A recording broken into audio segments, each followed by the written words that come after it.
So one thing I'm going to say here, and then I'm going to shut up and mix this stuff and let David talk, is one of the things Cliff Brackman from Finding, which is a very special friend of ours, always says, and I agree with him, when in doubt, cast it. That was me. Was that you? I told him. One of the things that David Ellis says is, when in doubt, cast it. I remember Cliff saying that here last Well, he year. said it after I sold him, and he said, that's a good idea. I'm going to use that one. When in doubt, cast it. Bottom line. If you repeat that, you have to say that's from David Ellis. Well, the thing is, real Sasquatch tracks are extremely rare. People seem to show up with them all the time. Are they real? Are they not real? Who knows? But real good Sasquatch tracks that are found off trail in places where people don't frequent are very rare. So if you find anything that does look like a good track, if you've got the materials, cast it. And we're going to go over here in a little bit the importance of documenting a track, not just casting it, but there's just a massive amount of information from this track as far as where are we, what's the elevation, what's the wind doing, what's the barometric pressure right now, what direction is it heading, what could it possibly be doing here. There's just a massive amount of information that can be learned from a track line other than just the track itself. So, Yeah. go ahead, David. Well, and just to dovetail on that and expand a little bit, what way is the track line going? And you really do need to stop when you see your first impression and not move. And look around, look at the orientation of the foot.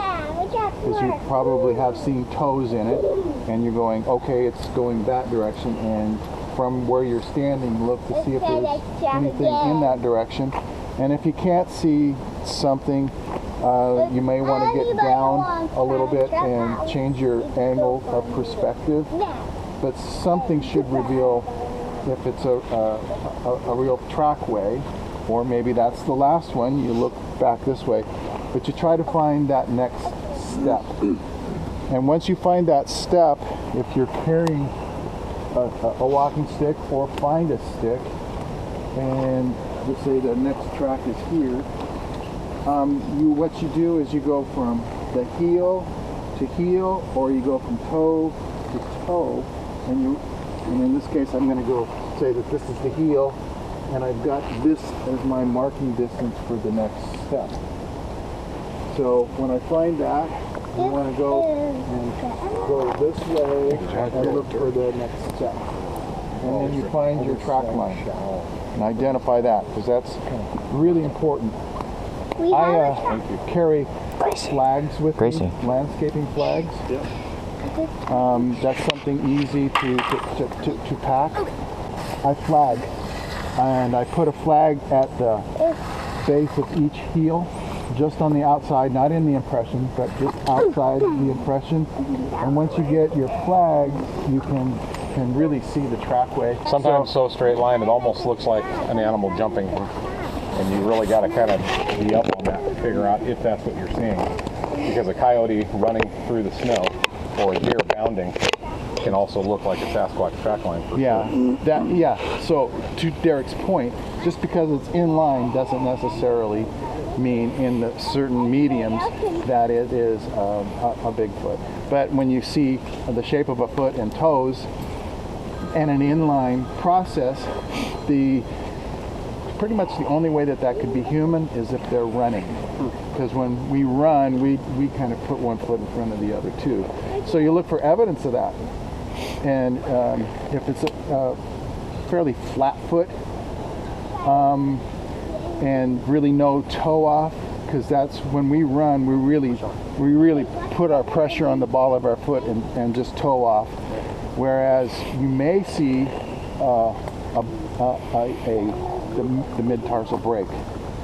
So you look for a larger pad on the ball of the foot, and not a slide, and not an extrusion, because a human, when they put a lot of pressure down and pull back, they can extrude a lot of debris and mud backward that could create, there's the mid-tarsal break, and it's not. Yeah. So these are things that you don't necessarily worry about, because back to what I told Cliff, you cast it anyway, because casting will, one, teach you how to do that, become more familiar with the process, that's where I got to where I felt comfortable I could cast in any medium, because I just cast everything. Like a mud puddle? Yeah, well, that's you know what? Drain it. That's dried a little. No, even a mud puddle. Even if a you, mud puddle? Yeah, you dam it, and I carry a turkey baster Yeah? and pull the water out. Oh, Yeah. okay. That's a good idea. Turkey bacon. Yeah. It's light. One of the things you don't want to do too much of is there's artifacts in the bottom of the track, a twig or rocks or things like that. You don't want to get into the habit of removing that stuff. You just want to leave it there and cast around it, because a lot can be learned, you know, as far as the pliability of the foot and whatnot, depending on the debris that's in the base of the track. You know, a solid wooden foot's going to push it flat. Now to that, I have pulled debris out of a footprint, but you photograph it. You photograph it before, and you photograph it after, and then you cast. Especially if it's got like branches that are kind of like already. Yeah, you go, seeded you know into what, it, that's you know. really going to destroy what, Right. there's some important information underneath that. And if you can, and you know, carry some tweezers or something, and you pluck it out. But you know, if you use your fingers, there's a possibility you could leave a fingerprint. And oh, look, dermal ridges. We are really anal about documentation, about every piece of evidence that we find. That's why we're starting to get patterns, and that's why we're starting to learn fast, is because of the medieval documentation that we do. And it really is. I mean, we'll take and write a few pages on a track. Okay, what time of year? Where was it at? What direction was it heading? What are the probable food sources in that area? Where's the nearest water hole? Okay, and say we found it on June 26th. Okay, it was a mild day out, 60 some odd degrees. Well, the next year, if we find tracks near there, June 20th or whatever, we're getting a pattern. And over time, these patterns start happening, and then it's like, I patterned this in Quinault here, up in the Irely Lake area. Every year, April, May, I'm in there looking for tracks because I found them in there on multiple occasions during those months when the elk are calving. And so it's just a pattern. So you can't put down too much information about a track finder Well, and encounter. we don't know that, but what we're doing is accumulating information to hopefully make it statistically relevant. I took a picture of a track in Idaho, and it had 3 toes, and it looked like, at first I just thought, because they trap a lot in that area, I'm like, somebody lost their toe to a trap, you know, and then stepped in the print, you know, made a step and then the rear foot stepped. But it was only one track, and it's all hard everywhere else. You just kind of stepped in the side of the puddle. That's why I had wondered about that. But I took pictures of it. Showed a lot of, you know, the locals there, the real hardcore ones, and they just kind of go. So there's a lot of 3-toe tracks in Idaho. But yeah. I don't understand. it's not necessarily that it only has 3 toes, but only 3 toes imprinted. And it could be the mechanism of the way that the creature has. Was it the last, or was it the same 2 digits that were missing? I mean, was it the big toe, the second toe, and the third toe that imprinted? I've stared at the track, and it's just, I have, you know, the pictures of it, and I'm just like, or was the big, look like anything. or was the big toe missing, and it was only the little toe and the next 2 toes? Yeah, it looked kind of defined as like it was missing something. Okay. And you know, that would almost be expected for somebody who walks barefoot its entire life. And then there's here. the possibility that a toe is overlapping. Condition of the feet obviously is going to be contingent on the terrain that they're marching over. So once you have established that you have a track, and you either have a track line or you don't, you photograph everything that you can, and like Derek said, you kind of get a directionality. Where was it going? And if there's a food source in that direction, you mark that down. If there's a lake or a swamp or, you know, just brush. But there's a trail over here that, you know, there's an animal trail. So and if you find an animal trail, is it perpendicular to the animal trail? Is it parallel to the animal trail? Just as much information as you can write down. We have a 3-page document, and in it we have things that are important, but we also have notes. So if you're so inclined, you write down everything you can. Like Derek said, we're kind of anal about that, but the more information you have, the more you can build on it and see if there are emerging patterns. Another thing I'd like to add about a Sasquatch trackline, which I have located quite a few in the last few years, mostly in the Blue Mountains. And it's very subtle. You know, you have to be up on your game and you have to be looking very hard to find tracks, number one, depending on the ground. But one thing about Bigfoot tracks, which is really, really odd, is they seem to walk with a built-in GPS. I don't think they waste a lot of time. And if you are in a track line of a Sasquatch and you come to a large natural barrier like a rock outcrop or down trees, a bunch of windfall, the funny thing is, and I've done this about 3 times, when you get to that spot, you lose the trackway. If you take a compass bearing on that trackway and you work your way around the obstruction, you will pick the track line up dead on in the compass bearing. And I don't know how they do that, but they do that.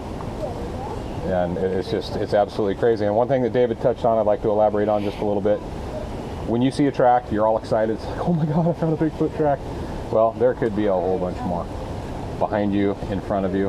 And I think that there's been a lot of situations in history where people have found some really good tracks, but didn't take the time to further investigate, and they could have found even better tracks at the first water hole at crossing. So, you know, take the time.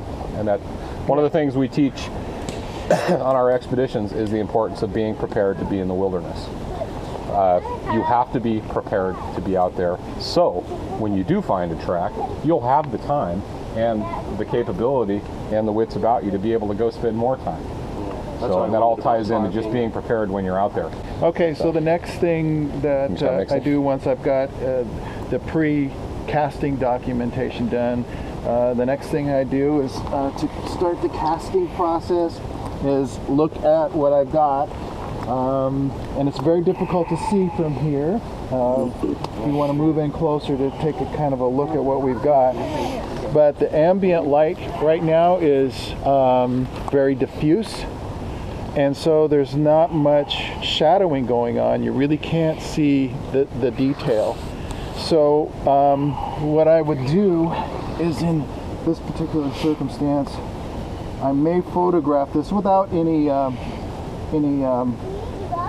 measuring device in it, just so that I can kind of get a better outline. And have you heard the technique of grazing and lighting before?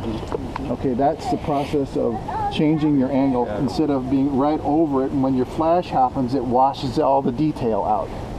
So what you want to try to do is get down a little bit lower and make that detail so when the flash happens, or doesn't, as the case may be as you have your settings. And then the next thing I would do is get a measuring device in here, identify where the heel is,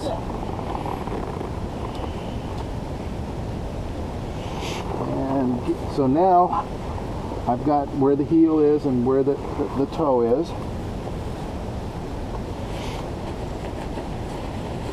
And I photograph that.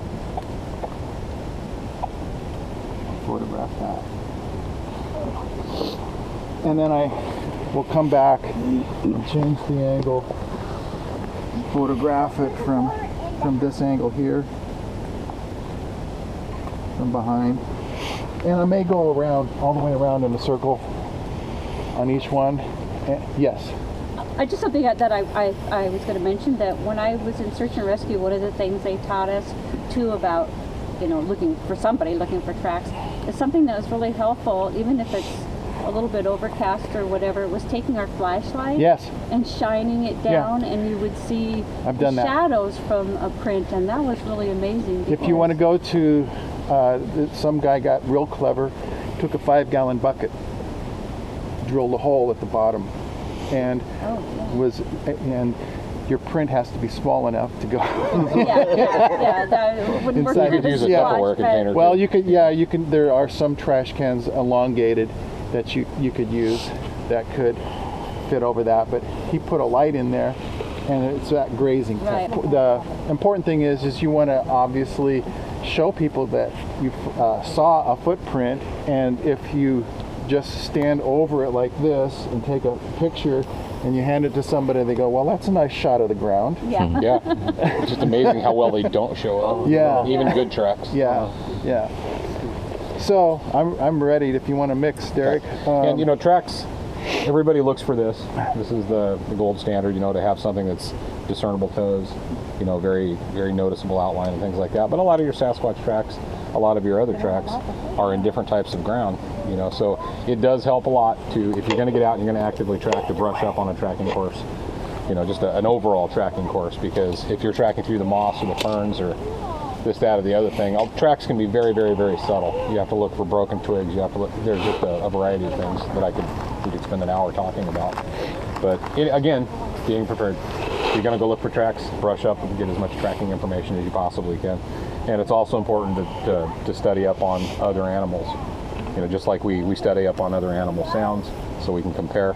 It's the same thing with tracks. Okay, the first thing that I do is I take a look at the structure or the landscaping, and I see that I've got some low areas and some high areas, and I want to make sure that I get the whole cast in, and I don't want it to all slump off to one side. So what I will do is in my bag of tricks, and I'm going to improvise today, I carry some landscape edging that's flexible, and I'll put the landscape edging around it. Oh yeah. And then I use fence ties that look like shepherd hooks that are aluminum. And I use aluminum because I have two methods or two things that I use it for. In some cases, if there's a very thin point where there does look to be a break or a mid-tarsal break, when you pour, that'll be very weak at that location. So I use those shepherd hooks as rebar, if you will, to strengthen that part so that it won't break. So that it has a dual function. So I'll put the edging around it, and in this case I'm going to improvise. I'm going to build a little dam around the print.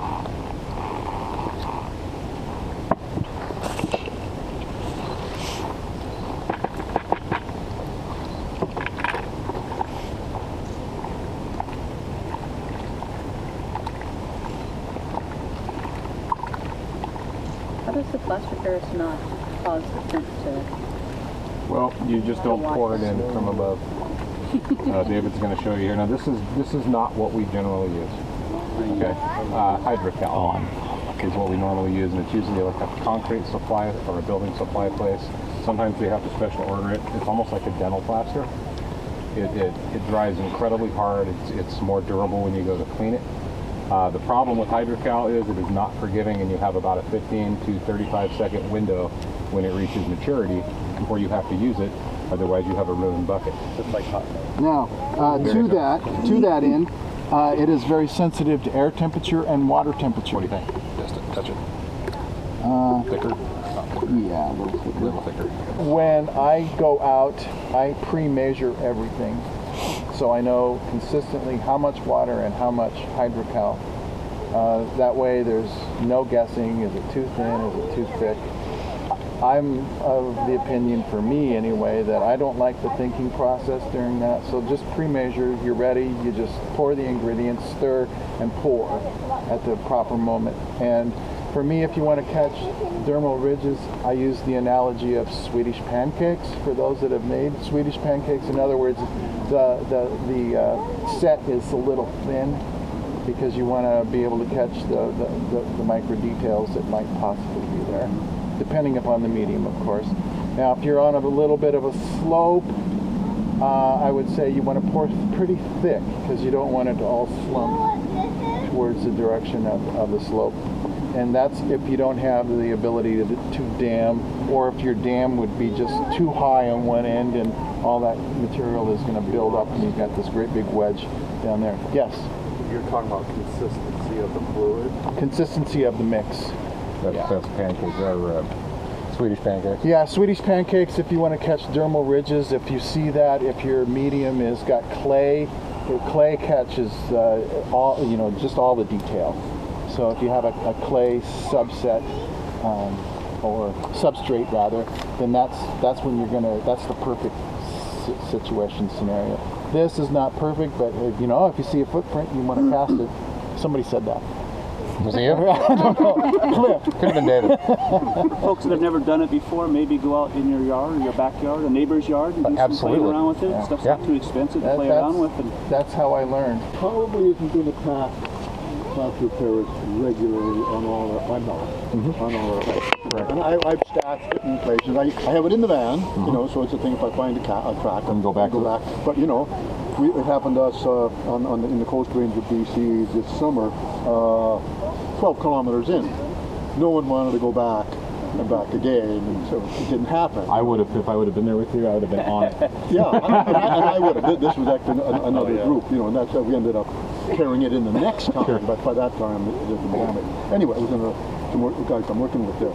But so I'm trying to think of something you would pack, you know. Baggy. Well, you know, Cliff and David both, they, I think you do this too. I did see Cliff doing it at the expedition. No, that's a Clippy. But he carries a gallon Ziploc bag with a perfect ratio of hydrocal. He knows exactly how much water to put in it, and he does keep that in his pack, so he can at least get one or two. Yeah, okay. Now, to that end, pack water. Water's really heavy, No, and most time you'll find a water source. Yeah. So what I would do is pre-measure in a freezer baggie, you know, something that's fairly stiff that could act like a bucket, how much water I really wanted, and then draw a line on the baggie, so I know the And proper. you know how many ounces to put in. Right, so I pack an empty baggie and a baggie full of hydrocal, proper mix. And then So- you can take it, just shake it up right there. You don't even got to stir Now, it. yeah, you can do it that way. The proper way is to mix the medium in the water. So you want to pour that in and stir. Some people do the squeezing thing. I don't care for that. It's too lumpy. You know, it's a lot of work. Yeah. Would it bother it at all, you know, if I just get out my little cordless drill and that little mixer and just kind of... Well, you will introduce bubbles into it. That's what I was wondering. And depending on how fast, you know, what's the temperature outside, what's the temperature of your water, it could, the bubbles could come up, but you also could end up with a lot of aeration in it. But typically what happens is when I find where I have been going, I would find a trackway and I cast certain, and then I go look for more and come back. So usually hydrocal sets up in 30 minutes, and if I push it, sometimes 20. I mean, I prefer it to cure a little more, at least 30. But. And one more thing, just real quick here, like when we were, if a big track find happens, one thing you really want to do is control the track find once people come around. Like when we went out and it ended up being a hoax, we're almost positive, but the LB trackway, we spent a considerable amount of time out there documenting, doing a baseline, measuring, casting, pouring, blah, blah, blah. It's a pretty good fake. But it was, you know, it's just like you tell somebody and they tell two people, and then 5 minutes later there's 30 researchers there. Nobody's paying attention to where they're walking, tracks are getting stepped in. So it's always good to carry, and I do have this, you know, tape, crime tape, caution tape. If you get into an area where there are people, you know, you want to control your track line and keep people out of it. And if it was me and it was a track line that I was sure was authentic, I'd sleep with them. I'd stay right there until they were cured, until I can control my environment to make sure that you walk away with those calves. If you want to, if looking for Bigfoot tracks is something you guys want to do, you know, John and David and I and John can speak from a lot of experience here. This is the best time of year. The ground's wet. You know, focus on streams, creek beds, water sources. Because like John said here a minute ago, they will avoid leaving tracks, but they do have to drink a lot of water. That's a big beast. And I went to reservoirs in the fall after Labor Day, and the reservoirs start to drop, and I look for footprints along the water line as it's receding, and of course as more water recedes, it's later in the year, so really I'd start really looking hard mid-October when all the reservoirs are depleted for the winter. definitely there's always more tracks when the salmon, and I think Tom touched on that with his data, because obviously they eat salmon. You know, where I found most tracks is when the elk are calving. I found the most tracks I've ever found in April and May. And I can say that most tracks I found have been in the river bottoms. You've got the Salduck, the Queets, the Quinault, the Hoe, the Clearwater, the different river drainages is where I like to look. You know, that's where I like to go geek out, is those areas right there, April and May. And then you might find some elk shit. Part of that, if you know anything about elk, they're natural rototillers. They get anywhere where the ground's remotely soft, they just tear it up when they're roaming around and going through there, which makes beautiful tracking. So it's almost, if they want to follow the elk, it's much harder for them to avoid leaving prints. My favorite place to track is the Queets River Basin. And the cool thing about the Queets, and it's a trip that we've talked about and really want to do, is I want to hike to the headwaters of the Queets, which is directly at the base of Mount Olympus. It's about a 2-week adventure, 40 some odd miles in, 40 some odd miles out. But the beauty in it is it's river bar the entire way to the base of Mount Olympus.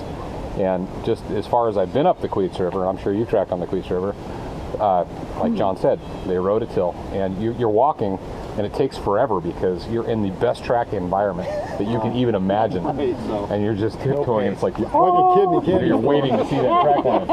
Looking for one toe, just one toe. River basins are the best. They're just the best. What do you do about sampling scat? Do you guys ever come across any? Because I've heard so much controversy on, you know, it doesn't tell you anything. It's just in order to get anything viable out of scat, it has to have some tissue on it from when it passed through, and it has to happen right now.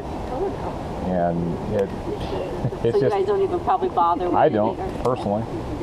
I mean, it's good to John Mayanshinsky has gathered a lot of scat, and what he likes to do is he likes to look through it to see what's in it. Okay, and then if you find it in conjunction with a set of tracks or something like that, then there's stuff that can be learned from it. It's just very hard to extract DNA. Okay. But we're going to have to cast your foot again someday. I can bring one that Rick did years ago if you want. I bring my son, he's like a 14. So this is why you use Fixall. This is why I use hydrocal. Yeah. Yeah, so it would be hard, real hard by now, and you'd be on your way. Yeah, plaster is not the best. How have you used the hydrocal? We would love to hear from you. So olympicproject.com, on the contact us page is my cell phone number and our email. Please share your research with us. There's a place I can send that weird picture I ended up. Absolutely. I think I put my hand beside it, but yeah. And just please stay in touch. You've got to be kidding me. I'm looking for a hand.